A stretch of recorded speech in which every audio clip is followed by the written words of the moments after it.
Hey guys, it's Don. Welcome. Spread love, not hate. My daughter dropped off her pit bike, and we had to get the front fork seals replaced. I bought this bike during COVID and actually put it in backwards, so they had no oil at all.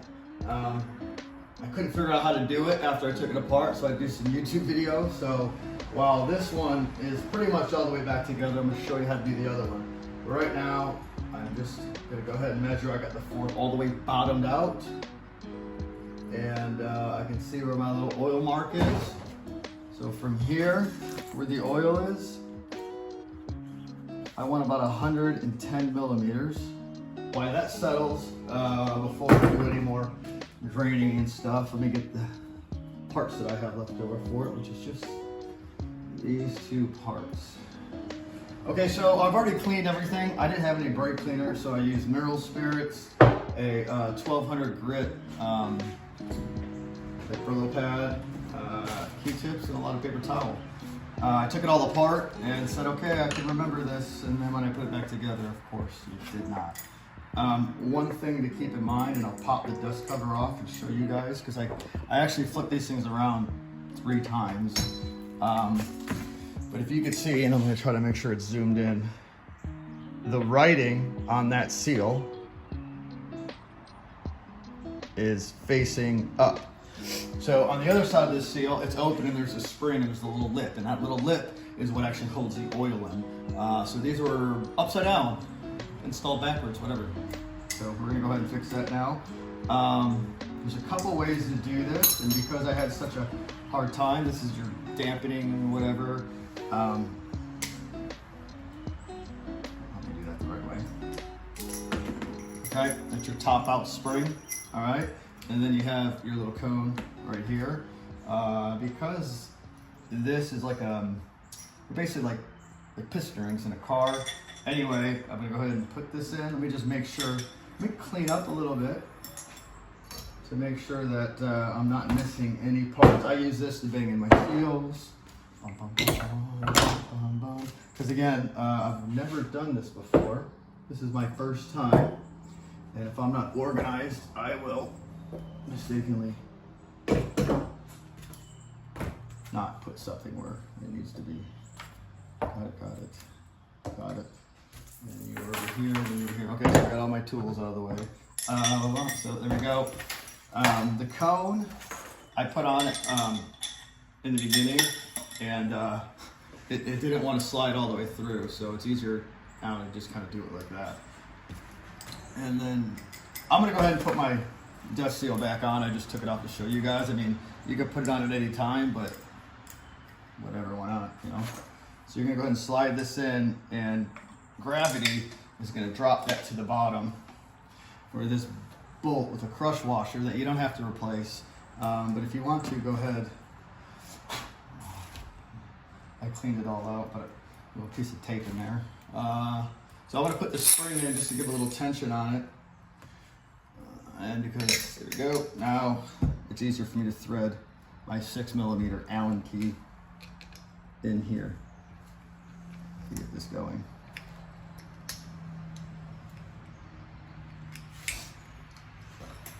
Oh, okay, we got something's out of place down here. Let's see what's going on.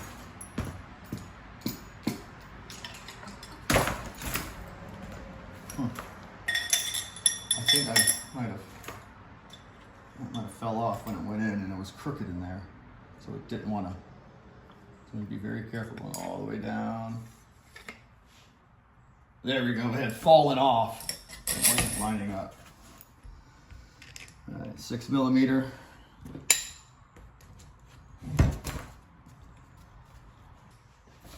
Now, you can look up the torque spec, and I highly suggest that you do. I have torque wrenches.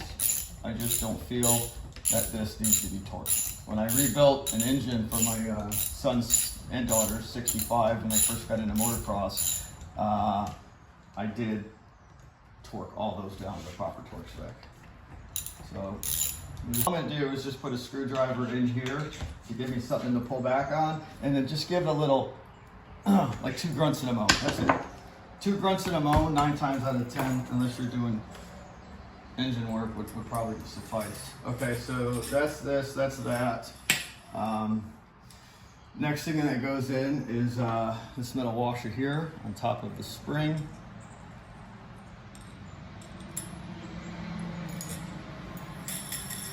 I just wanted the shiny side to go up. It's just my OCD. I don't think it actually matters. But for me, it's important. Boom. And then the only thing left after we put the oil in is to push this back in. You get it down far enough where you can put that retaining clip inside here. And that clip basically right there is going to hold this thing in place. And then our disc cap. So that's where I am over here. And we're going to go ahead and after the oil is settled for a little bit, again, compress to the bottom. This is just for my tap and die set and a long Q-tip. Set it in there. And we see where the oil is now. And I'm looking for 110 millimeters from the top to the oil mark. And I still have too much oil. I put a little bit too much in, and that's okay. I'm just gonna go ahead and dump a little out. The hardest part of this, honestly, was trying to find a ruler that's metric. I hate the United States government for so many reasons, but come on, guys, let's just go metric. The imperial system sucks. It makes math so hard. I don't want to do. All right, so while that is setting, we're going to pause. Just let it drain.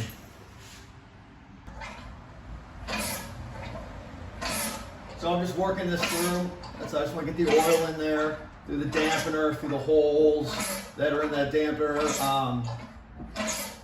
through all the rings and stuff. And I'm going to go ahead and let it settle. For a minute. I'm going to work on this one. By itself. Now, I have seen people put it into the bike to do it. I'm not tightening this up very tight because it is aluminum and this is a fork vise. So if this doesn't do it, I will put it back in the bike. Okay, so when you're doing this, obviously pull that up so that way you're not pushing that much down. I need to push this in and then get this retaining clip. I think we're gonna be able to do it actually. My vise might fall off the table because it's not bolted down either.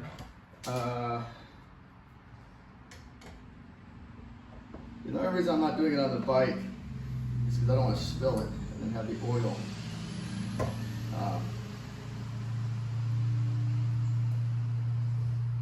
You know, have to do the oil level again. Hold.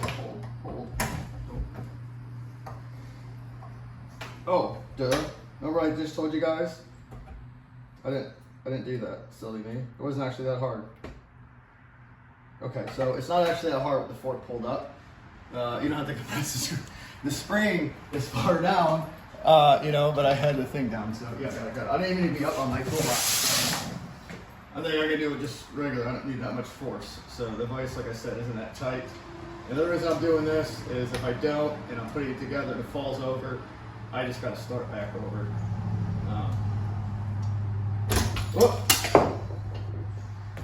All right, let's go ahead. Got this guy, we got to find my little clip again.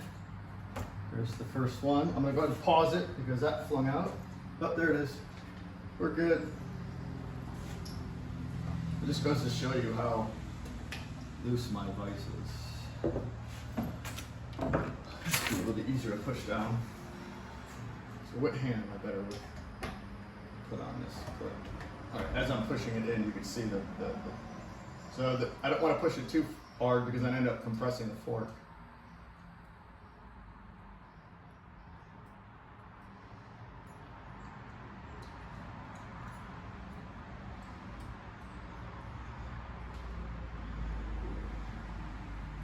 Just get one side. Just one side of it in there. You know what? I have a tool for this. I don't know why I'm not using it. Sometimes I just do that. It's actually in my daughter's toolbox.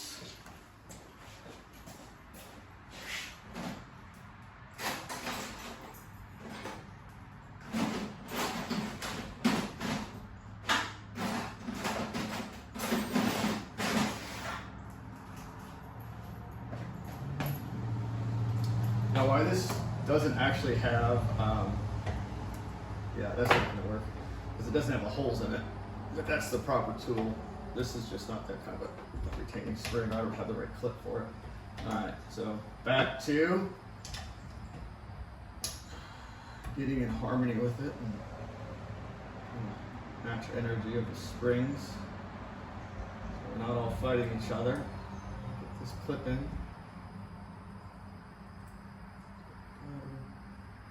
Almost there. It'd probably be easier if my hands weren't so oily, but that's okay, because it's clean oil. Because we cleaned everything very well. I'm gonna pause this, obviously, and edit this, but it'll get, oh, there we go, almost there. Almost there.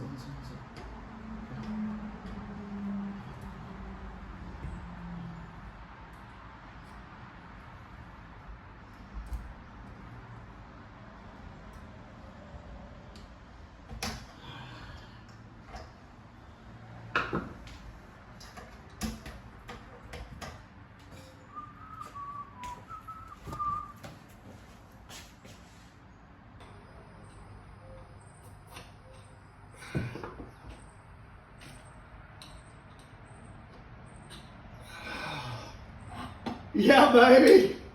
We're gonna have a bruise there in the morning, but it's in. If it wasn't, it'd be shooting in your face.